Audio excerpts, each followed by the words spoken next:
নিজের জানটাকে আল্লাহর রাস্তায় বিলিয়ে দেওয়ার জন্য বের হয়ে চলে যাইছে, বের হয়ে চলে যাইছে, বের হয়ে চলে যাইছে। এদের মধ্যে আল্লাহর রাসূলের সাহাবা হযরতে ওসমানে গনি রাদিয়াল্লাহু তাআলা আনহু ভাইরা রে, আল্লাহর রাসূলের সামনে গিয়া গমগীন হয়ে মুখটাকে ভারী করে যেন দাঁড়িয়ে রয়েছে। আল্লাহ রাসূল ওসমানকে বলছেন, ওসমান তোমার মুখটা কেন ভারী? কেন তুমি এইরকম গমগীন হয়ে রয়েছো? কেন তোমার মুখটা ভারী? ওসমান বুঝতে পারি না। আল্লাহর নবীর সাহাবা হযরতে ওসমান আল্লাহর নবীর জামাই, ইনি বলছেন, নবী গো, সবাই গজওয়ে বদরের যুদ্ধে জান দেওয়ার জন্য, শহীদ হওয়ার জন্য, এরা আল্লাহর পথে এরা বিলীন, এরা শহীদ হবে, এরা জান্নাতি হবে, তার জন্য সব বের হয়ে চলে যাইছে। আল্লাহ রাসূল গো, আমি যে কি করব আমি বুঝতে পারি না। আমারও তো মন চাইছে সেখানে যাওয়ার, আমারও তো মন চাইছে আমার এ ধরটাকে, জীবনটাকে আল্লাহর পথে দিয়ে দেব। ভাইরা আমার রে, আল্লাহর নবী জনাবে মুহাম্মদ সাল্লাল্লাহু আলাইহি সাল্লাম বলেন, বাধা কিসের রে? এ ওসমান বলবি না? ওসমান বিন আফফান বললেন, নবী গো, আপনার বেটি রোকেয়া আজ বাড়িতে বেমার, আপনার বেটি অসুস্থ, বাড়িতে আপনার বেটি আজ বেমার হয়ে পড়ে আছে। আমি দেখলাম আপনার বেটি খাওয়া দাওয়া ঠিক মতো করে না, আপনার বেটি ভালো মতো চলতে ফিরতে পারে না। নবী গো, আমি এই অবস্থায় আপনার বেটিকে ছেড়ে এসেছি। আল্লাহর রাসূল এই কথা ওসমানের শোনার পর ওসমানকে কোনো কথা বলতে পারছেন না। আল্লাহর কোরআন বলছে, ওয়া মা ইয়ানতিকু আনিল হাওয়া ইন হুয়া ইল্লা ওয়াহয়ুন ইউহা। আল্লাহ তাবারাক ওয়া তাআলা বলছেন, আমার নবী আমার বিনা দেশে বিনা অর্ডারে, এ বন্ধুরা ভাইরা রে, আল্লাহর নবী মুখটাও হিলাতে পারে না, একটাও কথা বলতে পারে না। হযরত ওসমান এ কথা যখন শুনে বলছেন, তখনই আল্লাহ রাসূল একটা চুপ হয়ে গেছেন। কি করব? আমার জামাইকে কি বলবো? যেতে বলবো জিহাদের প্রান্তে না বেটির কাছে যেতে বলবো? আল্লাহর পক্ষ থেকে জিবরাইল আমিন এলো, আর এসে তখন মুহাম্মদকে বললেন, ও গো মুহাম্মদ, আমি জিবরাইল আল্লাহর পক্ষ থেকে এখনই এসেছি। আল্লাহ রাব্বুল আলামিন বললেন, তোমার জামাই ওসমানকে বাড়ি যেতে বলো, ওসমানকে বাড়ি যেতে বলো। ওসমান বাড়ি যাবে, ওর স্ত্রী ওকে আর খিদমত করবে, দেখভাল করবে, দেখাশোনা করবে। যুবক ভাইরা রে, আল্লাহর নবী জনাবে মুহাম্মদুর রাসূলুল্লাহ ওসমানকে অর্ডার দিলেন, ওসমান তুমি চলে যাও, আল্লাহ তোমাকে কবুল করে নিয়েছে, আল্লাহ তোমাকে কবুল করে নিয়েছে। গজওয়ে বদরের যুদ্ধে তুমি যদি না যাও, তখন তোমাকে একজন গাজী বলে আল্লাহ তোমাকে লিখে নিয়েছে, একজন তোমাকে গাজী বলে আখ্যায়িত দিয়ে দিয়েছে। আল্লাহ তোমাকে অর্ডার দিয়ে দিয়েছে, যাও যাও যাও, তুমি বাড়ি ফিরে যাও। হযরতে ওসমান বাড়ি ফিরে গেলেন, রুকিয়ার দেখাশোনা করেছেন। কিছুক্ষণের পরে আল্লাহর নবী গজওয়ে বদরের কিছু মাল এসেছিল, গানিমতের মালগুলো এসেছিল, গানিমতের মালগুলো বন্টন করছেন, গানিমতের মালগুলো লোককে বুঝিয়ে বুঝিয়ে দিচ্ছেন, গরিবের কাছে বেটে বেটে দিচ্ছেন। এতে মুহূর্তে একটা ভাগ রে যুবকের দল উঠিয়ে যেন নবী আমার একটা সাইডে রেখে দিয়েছে।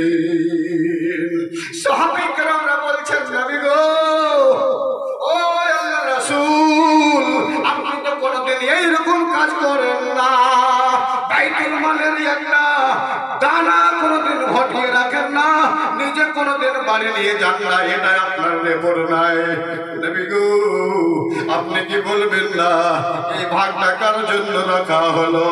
এই ভাগটা কার জন্য রাখা হলো? আল্লাহর নবী বললেন, যাকে আল্লাহ গাজী বলে যাকে আখ্যায়িত করেছে, যাকে গাজী বলে প্রমাণ করেছে, যার নামটা লিখিত হয়েছে হযরতে ওসমান, আমার জামার জন্য আমি এটা আজকে রেখেছি। আমার গানিমতের মাল বন্টন হয়ে গেল,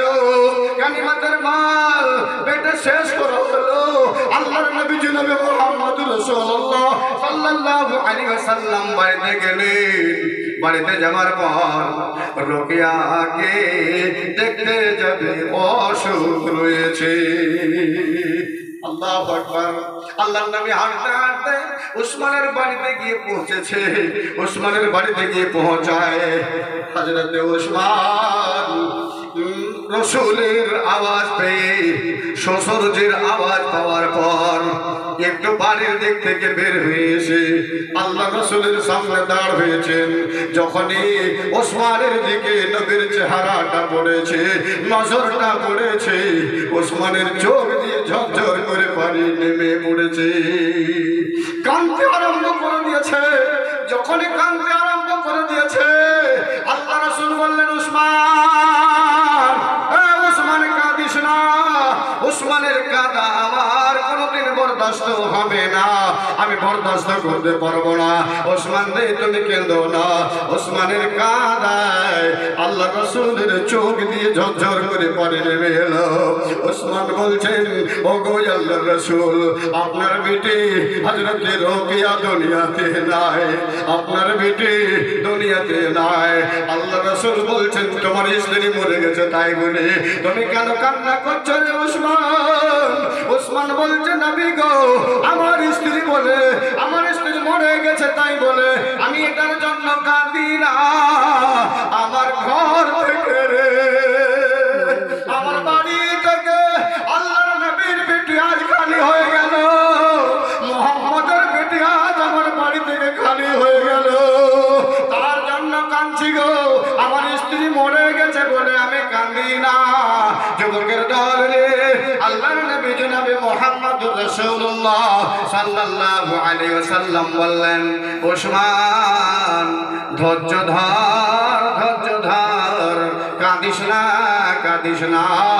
আমি নবী, আমি এলান করে দিলাম রে, আমার দ্বিতীয় বেটি উম্মে কুলসুমকে তোমার হাতে তুলে দিলাম। একবার সুবহানাল্লাহ বলেন, একবার সুবহানাল্লাহ বলেন।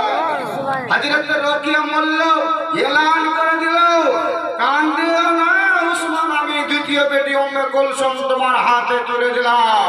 আল্লাহু আকবার।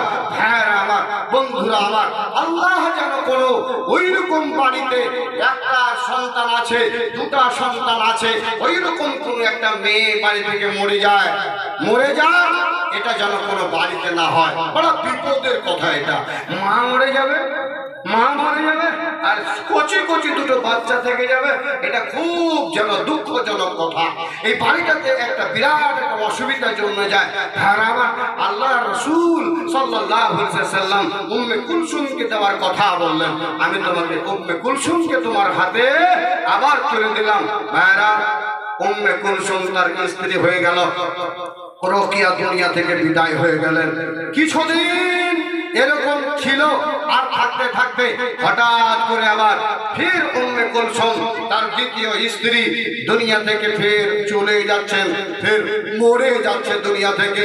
হঠাৎ করে আল্লাহ রাসূলের কাছে খবর পৌঁছলো, আল্লাহ রাসূল গো, আপনার দ্বিতীয় বেটি হযরত উম্মে কুলসুম রাদিয়াল্লাহু তাআলা আনহা ইনি ইন্তেকাল করেছেন। ভাই আমার, বন্ধুরা আমার, আল্লাহর নবী জনাবে মুহাম্মদুর রাসূলুল্লাহ সাল্লাল্লাহু আলাইহি ওয়াসাল্লাম আবার আল্লাহ রাসূলের জামাই উসমানের বাড়িতে গেলেন। উসমানের বাড়িতে গিয়ে উসমান বসে বসে ডুকরে ডুকরে কাঁদছেন আর বলছেন, হায় হায় হায়, আমি এত বড় একটা হতভাগা, আমি এত বড় একটা খারাপ নসিবওয়ালা, আমি একটা মেয়ে পেয়েছিলাম নবীর, ওটাও দুনিয়া থেকে চলে গেছে। আবার দ্বিতীয় মেয়েটা যদি আমাকে আল্লাহ রাসূল দিলেন, অথচ এই মেয়েটা পাওয়ার পরেও এই মেয়েটাও দুনিয়াতে থাকলো না, এটাও দুনিয়া থেকে চলে গেল, আল্লাহ রাসূলের বেটি আমার বাড়িতে থাকলো না। এই কথা মনে ভেবে হযরত উসমান কান্না করছেন আর বাড়িতে আছেন। রাসূল ওই বাড়িতে গিয়ে আবার হাজির হলেন। বাড়িতে যখনই হাজির হওয়া, আল্লাহ রাসূল উসমানের চেহারার দিকে তাকিয়ে আল্লাহু আকবার, নিজেও একটু কেঁদে ফেললেন, চোখ দিয়ে জল ঝরঝর করে নেমে এলো। উসমান বলছেন, উসমান, উসমান রে, কাঁদিস না, তুমি এত বড় আমার কলেজা ঠান্ডা করেছো রে উসমান। এ উসমান, তুমি এত বড় কলেজা আমার আমার ঠান্ডা করেছো। আমি যতটা আমার রোকেয়াকে ভালোবাসি, আমি যতটা আমি আমার কুলসুম বেটিকে ভালোবাসি রে ওসমান, আমি তার চাইতে তোমাকে ভালোবাসি, আমি তার চাইতে তোমাকে ভালোবাসি। ওসমান চিন্তা করো না, ওসমান তুমি কোনোদিন ভেবেও না আমি ছুটে গেলাম, আমি তোর কাছ থেকে হটে গেলাম, আমি শ্বশুর তোমাকে স্মরণে রাখবো না। এ ওসমান, আমি আজ ভরা মজলিসের মধ্যে সমস্ত মানুষের মধ্যে বলছি, আমার যদি রে আজ রোকেয়া কুলসুমকে বাদ দিয়ে আরো 40 জন মেয়ে যদি আমার জন্ম পেত, 40 জন যদি মেয়ে আরো আমার থাকতো, একটা করে মেয়ে মরে যেত, উসমানের সাথে আর একটা মেয়ে দিতাম, একটা মেয়ে মরে যেত আর একটা মেয়ে দিতাম। এই করতে করতে উসমান রে আমি 40টা মেয়েও তোমাকে দিয়ে দিতাম, তোমার সাথে বিবাহ দিতাম। উসমান, তুমি আমাকে এতটা সন্তুষ্ট করেছো, এতটা তুমি আমাকে রাজি করেছো। এ যুবকের দল, আজকে দুনিয়ায় যদি দেখতে পাওয়া যায় শ্বশুর যদি ভালো জামাই ভালো নয়, জামাই যদি ভালো শ্বশুর ভালো নয়, শ্বশুর যদি এই থানায় জামাই দেখো ওই থানায়, আর জামাই যদি বেটিকে মারে শ্বশুর জামাইকে ধরে মারে, আর যদি শ্বশুরকে কোনো জায়গায় কেউ আটকায় জামাইকে ধরে তার ভাই আটকায়। এ ভাই বন্ধু কেন রে, কিসের জন্য? এই জন্য যে আজকে শ্বশুর জামাইতে মহব্বত না। মহব্বত কি করে বা থাকবে, কি করে থাকবে? জামাই তো ডাকাতি করে শ্বশুর বাড়িতে, ডাকাতি করে শ্বশুর বাড়িতে, ডাকাতি করে যখন নিয়ে চলে যায় জামাইতে, তখন ওই যা শ্বশুরের কি মহব্বত জামাইয়ের উপরে কোনদিন থাকতে পারে? রাসূল হযরতে উসমানকে এমনিতে ভালোবাসে নাই, উসমানকে এমনি বলে নাই যে 40টা যদি আমার মেয়ে জন্মিত, 40টায় মেয়ে একের পর এক একের পর এক একের পর এক, উসমান আমি তোমার পদতলে আমি তোমাকে দিয়ে দিতাম, আমি কোনোদিন তোমাকে একবারও বাধা দিতাম না। একবার জোরে বলুন সুবহানাল্লাহ। আল্লাহ আল্লাহ রাসূল বলছেন একবারও আমি বাধা দিতাম না, আমি বারবার তোমাকে মেয়েটা দিতাম। তাহলে আল্লাহ রাব্বুল আলামিন রাসূলকে হযরত উসমান কত বড় একটা খুশি করেছিলেন। জি, জামাই হলে এরকম, শ্বশুর হলে এরকম, যে যখনই শ্বশুর দেখবে জামাইকে তার মুখটা দেখলে মনে হবে ছেলেটা আমার কি অবস্থায় আছে। শ্বশুরের মুখটা যদি জামাইকে দেখে তখনই সঙ্গে সঙ্গে মনে হবে আমার শ্বশুরটা কি যেন অবস্থায় আছে। এরা হলো জামাই আর শ্বশুর। জি, আল্লাহু আকবার, কত বড় নসিবওয়ালা, কত বড় নসিবওয়ালা। কম বেশ 1,24,000 পয়গম্বর দুনিয়াতে এসেছে বন্ধু হে। প্রায় নবীকে আল্লাহ রাব্বুল আলামিন সন্তান দিয়েছেন, বেটা দিয়েছেন, বেটি দিয়েছেন। প্রায় নবীরা বেটা বেটির বিবাহ দিয়েছেন, কিন্তু পৃথিবীর মাটিতে আজ পর্যন্ত ইতিহাসের পাতায় তাফসীরের কোন বইয়ে মুহাদ্দিসরা কোন মুহাদ্দিসিনদের বইয়ে কোন পাতায় কোন ইতিহাসে লেখা নাই যে কোন নবী নিজের দুটো বেটির বিবাহ একটাই সন্তানের সাথে দিতে পেরেছে, একটাই লোকের সাথে দিয়েছে, এরকম কোন নবীর প্রমাণ নেই। কিন্তু আল্লাহর নবী জনাবে মুহাম্মদুর রাসূলুল্লাহ সাল্লাল্লাহু আলাইহি ওয়াসাল্লাম একটাই সন্তানের সাথে, একটাই মানুষের সাথে দুটো বিবাহ বেটির দিতে পেরেছে। আর ওই সাহাবাটাকেই বলা হয়েছে যুন্নুরাইন। আল্লাহু আকবার, ওই সাহাবাটাকে দুটো মেয়ে দিয়েছে। এরকম ভাগ্যবান জামাই যে নবীর একজন জামাই আবার নবীর বেটিকে দুটো বেটিকে বিবাহ করতে পায়, এরকম ভাগ্যবান কি আর কেউ দুনিয়াতে হতে পারে? আল্লাহু আকবার। হ্যাঁ আমার বন্ধুরা, আমার হযরত উসমান দুটো বেটি পেলেন আল্লাহ রাসূলের। তো এমন জামাই হলেন 40টা বেটি দেওয়ার কথা আল্লাহ রাসূল বলেছেন যে আমার যদি মেয়ে থাকতো আমি দিতেই থাকতাম, আমি কোনোদিন বাধা দিতাম না। আর ছোট্ট বেটির বিবাহ দিয়েছিলেন আল্লাহ রাসূল হযরতে আলীর সাথে। কার সাথে গো ভাই বলেন, কার সাথে? ছোট বেটি ফাতেমা, ওর বিবাহ দিলেন আলীর সাথে। বিবাহের আইবারি কেটা আইবারি ঘটক যাকে বলি, আইবারি হলো হযরতে আবু বকর, হযরতে উসমান আর হযরতে ওমর। এরাই হলো আইবারি। এরা আইবারি হয়ে হযরতে আলীর সাথে বিবাহ দেওয়াইছেন কে? ফাতেমা। ফাতেমার বিবাহ দেওয়াইছেন আলীর সাথে, বিবাহ হয়ে গেল। বিবাহ হয়ে যাওয়ার কিছুদিন পর আল্লাহু আকবার, ভাইরা আমার, আল্লাহর নবীর বেটি হযরতে ফাতেমা তার জামার যখন দুটো সন্তান হাসান আর হোসেন, দুটো নাতি পয়দা হয়ে গিয়েছিল।